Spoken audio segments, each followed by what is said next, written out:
Ei, se você tem aquela barriguinha indesejada e já tentou de tudo sem nenhum resultado, fica até o final do vídeo. Eu tenho um presente especial para te ajudar a resolver isso de verdade. Como surgiu a primeira coisa viva na Terra?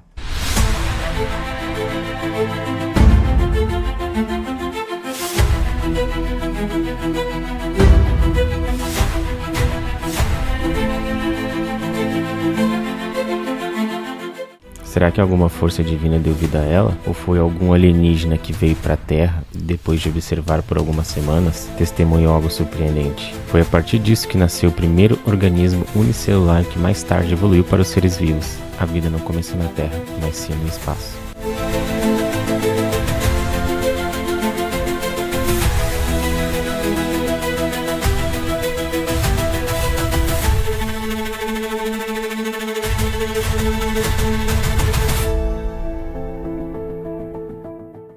Você sabia que o DNA humano é 60% semelhante ao DNA de uma banana? Não é brincadeira. Isso é verdade.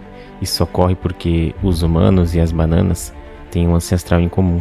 Se a gente voltar no tempo, há cerca de 100 milhões de anos atrás, nossos ancestrais e os das bananas eram os mesmos. Na verdade, isso não se aplica apenas às bananas, mas todos os animais, plantas e organismos vivos do planeta. Se formos ainda mais longe no tempo, cerca de 3,7 bilhões de anos atrás, descobrimos que todos os organismos vivos da Terra compartilham um único ancestral em comum.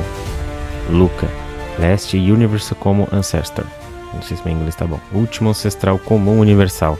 Era um organismo unicelular, um micróbio. Os cientistas acreditam que LUCA preferia ambientes quentes e, surpreendentemente, todas as formas de vida conhecidas hoje, plantas, animais, fungos, algas e até mesmo bactérias evoluíram a partir dele. No entanto, LUCA não foi o primeiro organismo vivo na Terra. Houve muitos outros antes dele, mas os cientistas não sabem como eles eram nem como LUCA realmente se parecia. Mas a grande questão é, como LUCA ganhou vida? Como algo inanimado como pedra, barro, água e elementos químicos podem ter se transformado em organismos vivos? Vamos nos aprofundar nesse mistério no vídeo de hoje. Antigamente, muitos cientistas acreditavam que todos os seres vivos tinham algum tipo de força vital especial que os mantinha vivos. Mas em 1780, o químico francês Antoine Lavoisier realizou um experimento que desafiou essa ideia. Ele estudou um calor corporal de uma cobaia e comparou a quantidade de gelo derretido pelo calor do animal com a quantidade derretida do calor do carvão. Ele percebeu que tanto um quanto o outro produzia a mesma quantidade de calor e dióxido de carbono. Isso sugeriu que tanto os seres vivos quanto os não vivos seguiam os mesmos princípios químicos. Poucos anos depois, em 1790, o médico italiano Luigi Galvani estudava pernas de sapos mortos penduradas em ganchos de latão, quando ele acidentalmente tocou nelas com uma lâmina de aço. Elas começaram a se contrair. Ele pensou ter descoberto uma força vital e chamou isso de eletricidade animal. No entanto, mais tarde, Alexander Volta provou que as contrações eram causadas pelo contato entre dois metais diferentes e não por alguma energia vital. O experimento de Volta levou à invenção da primeira bateria elétrica e até hoje o termo Volt vem do seu nome. Interessante, né? Mas ainda assim, muitos acreditavam que havia algo especial nos organismos vivos, pois compostos químicos como gorduras, proteínas e açúcares eram encontrados apenas nos seres vivos e não em substâncias inanimadas como rochas e minerais. Isso deu origem à química orgânica que estudamos na escola. Mas por que existem química orgânica e química inorgânica? Porque os compostos orgânicos são aqueles encontrados nos seres vivos, enquanto os inorgânicos são encontrados em materiais não vivos. No entanto, um grande avanço ocorreu em 1828, quando o químico alemão Friedrich Wöhler acidentalmente sintetizou ureia, um composto orgânico presente na urina, a partir de uma substância orgânica chamada cianeto de amônio. Isso chocou a comunidade científica, pois foi a primeira vez que um composto biológico foi criado a partir de substâncias não vivas. A partir daí, o conceito de força vital começou a perder força. Na década de 1850, o químico francês Marcellin Berthelot decidiu provar que todos os compostos orgânicos poderiam ser sintetizados artificialmente. Ele conseguiu criar hidrocarbonetos, alcoóis, ésteres e até ácidos orgânicos. Com isso, ficou claro que a vida não dependia de uma energia especial, mas sim de reações químicas. Mas então, o que realmente define a vida? Os cientistas perceberam que haviam 4 critérios principais para algo ser considerado vivo. Complexidade. Os seres vivos são estruturalmente mais complexos do que substâncias inanimadas. Metabolismo.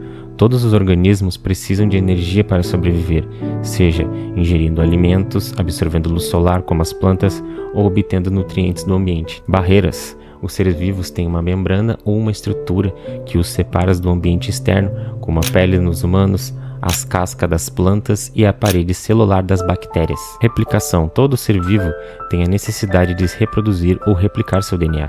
A questão é como substâncias não vivas começaram a atender esses critérios. A verdade é que a transição de vivo para não vivo não foi repentina, mas aconteceu gradualmente ao longo do tempo. No início, a Terra era apenas uma bola de poeira e gás, mas após a sua formação, meteoros e cometas bombardearam o planeta, trazendo consigo moléculas complexas. Alguns cientistas acreditam que os blocos da construção da vida vieram desses cometas e meteoros. Essa ideia é chamada de teoria de panspermia, que sugere que a vida não se originou na Terra, mas veio do espaço. Embora pareça algo estranho, há fortes evidências que sustentam essa hipótese. Usando espectroscopia, os cientistas analisam a luz das estrelas e nebulosas para identificar os elementos químicos presentes nelas. Desde a década de 1930, foi descoberto que no espaço existem moléculas como cianeto de hidrogênio, amônia, água e formol. Em 1969, um meteorito caiu na Austrália contendo mais de 20 tipos de aminoácidos. Mais tarde foram encontrados compostos como ureia, glicina e etanol no espaço. Em 2014, um composto chamado isopropil cianeto, essencial para a formação de aminoácidos, foi descoberto a 25 mil anos-luz da Terra. Tudo isso sugere que os ingredientes para a vida podem ter vindo do espaço, mas como essas moléculas inanimadas se organizaram para formar organismos vivos. Ele podia se replicar sozinho, e isso foi provado novamente por meio de experimentos práticos. Pequenas partículas trabalham na superfície da argila, se misturam e fornecem uma plataforma para a montagem molecular. No entanto, ainda é um grande mistério como a primeira molécula de RNA surgiu sozinha e começou a se replicar. Foram realizados alguns experimentos práticos que esclareceram certos aspectos dessa questão, como o experimento de John Sutherland em 2009. Ele descobriu que nucleotipos de RNA podem se formar a partir de moléculas simples como cianeto de hidrogênio, acetileno e fosfato sob a influência de luz ultravioleta, que sugere que o RNA surgiu primeiro, seguido pelas proteínas e depois pelo DNA. O RNA tinha a capacidade de se replicar sozinho, multiplicando-se, evoluindo até formar proteínas estáveis, que eventualmente deram a origem ao DNA. O DNA, por sua vez, armazena informações genéticas por longos períodos e podia fazer cópias de si mesmo. Interessante. O terceiro critério a ser considerado é a barreira celular. O RNA estava se formando, mas quando é que surgiu o organismo separado do ambiente ao seu redor? Isso não é difícil de imaginar, pois há um exemplo prático que todos podem observar em casa. Quando lavamos as mãos no banheiro, as moléculas do sabão se ligam à sujeira e poeira presentes na pele e as eliminam com a água. Isso acontece porque os ácidos graxos têm propriedades específicas. As moléculas de sabão possuem uma parte hidrofílica, que se atrai pela água, e uma parte hidrofóbica, que se repele à água. Isso faz com que forme uma estrutura esférica, capturando partículas de óleo, poeira e sujeira dentro dela. De certa forma, isso cria uma estrutura semelhante à de uma célula, onde os elementos externos podem entrar facilmente. A partir desses ácidos graxos, surgiram os lipídios, que ao entrar na água formavam pequenas bolhas onde produtos químicos ficavam presos. Esses lipídios atuaram como membranas primitivas das células. Em algum momento, moléculas de RNA ficaram presas dentro dessas membranas, criando uma barreira ao seu redor. A presença do RNA dentro de uma estrutura semelhante a uma membrana celular lembra muito uma célula. Por isso, esses primeiros sistemas foram chamados de protocélulas. Elas foram as formas mais simples da estrutura celular que eventualmente evoluíram para células mais complexas e, com o tempo, deram a origem a organismos vivos. O quarto critério é o metabolismo. Como começou o metabolismo? Por que surgiu a necessidade de consumir energia? A resposta é simples. Para que RNA e DNA pudessem se replicar, era necessário energia. No início, essa energia veio do ambiente terrestre. No fundo do oceano, existem fontes hidrotermais que liberam água extremamente quentes. Os cientistas acreditam que a vida pode ter se originado perto dessas fontes hidrotermais, o que levou à chamada de teoria das fontes hidrotermais. De acordo com essa teoria, as protocélulas começaram a absorver nutrientes presentes na água quente ao seu redor, utilizando ácidos graxos para capturá-los. Esses nutrientes foram então usados para produzir aminoácidos, lipídios, RNA e DNA, enquanto o resto era simplesmente descartado no ambiente. Assim surgiu um metabolismo primitivo. A energia para esses processos vinha do calor de água. À medida que a vida evoluiu, mesmo no nível unicelular, surgiu uma grande competição. Próximo às fontes hidrotermais, havia um ambiente muito favorável, com grande disponibilidade de nutrientes e calor para facilitar reações químicas. Mas à medida que uma célula se afasta dessas fontes, não havia mais acesso a esses recursos. Dessa forma, restavam duas opções para obter energia: consumir outras células ou cooperar e se fundir com elas. Esses dois fenômenos ainda podem ser observados hoje na natureza. O primeiro é a predação, onde um organismo come o outro para obter energia. O segundo é o mutualismo, onde dois seres vivos cooperam e beneficiam um ao outro, como as abelhas que se alimentam do néctar das flores, ao mesmo tempo ajudam na polinização. O mesmo ocorreu no nível celular. Aqui, 4 conceitos são fundamentais: células procarióticas, células eucarióticas, bactérias e arqueias, ou arqueias, não sei. Os organismos unicelulares são de dois tipos, bactérias e arqueias. Ambos se originaram de um mesmo caldo primordial, mas evoluíram de maneiras diferentes. É por isso que compartilham cerca de 1/3 de sua composição genética. Já os organismos eucarióticos incluem plantas e animais. Há cerca de 2 bilhões de anos, no oceano, existiam populações de arqueias e bactérias vivendo próximos uma das outras. Elas mantinham uma relação benéfica, pois as bactérias se alimentavam dos resíduos das arqueias e sua proximidade era vantajosa para ambas. Em determinado momento, uma bactéria se aproximou tanto de uma arqueia que acabou entrando dentro dela.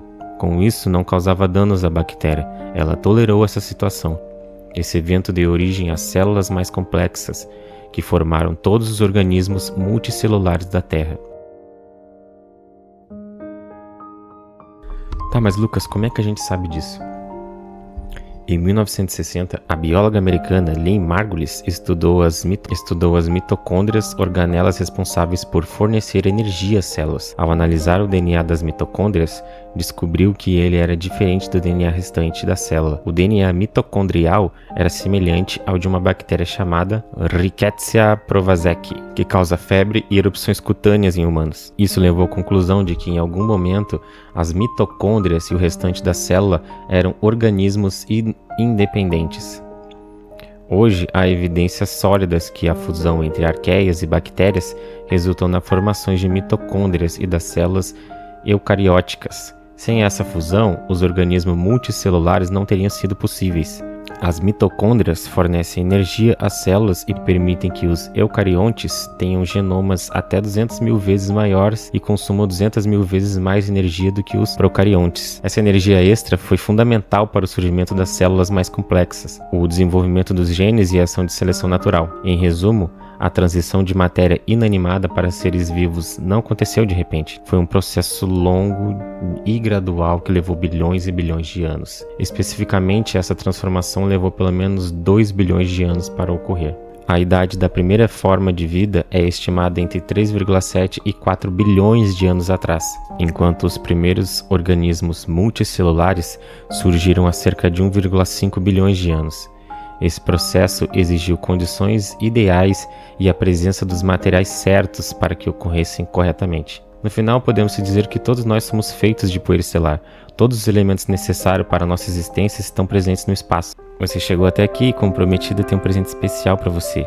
Aqui embaixo eu vou deixar um link de um e-book que vai te ajudar a eliminar essa barriga indesejada. Aproveite!